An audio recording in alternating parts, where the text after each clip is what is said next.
O bakit ba? Ingay-ingay mo. Problema mo. Massage ba uli? Gusto niya, mamasahin siya. Halika na, o. Tingnan mo, o. Ah, papamasahe siya, o. Massage. Hanap na. Ay, isa pa? O, massage. May bayad dyan.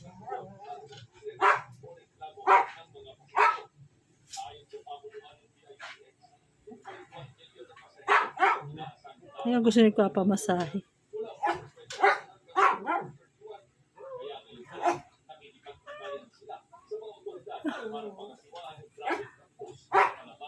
Ay, nako, ang ibon na spoil. Gusto lagi niya papamasahe.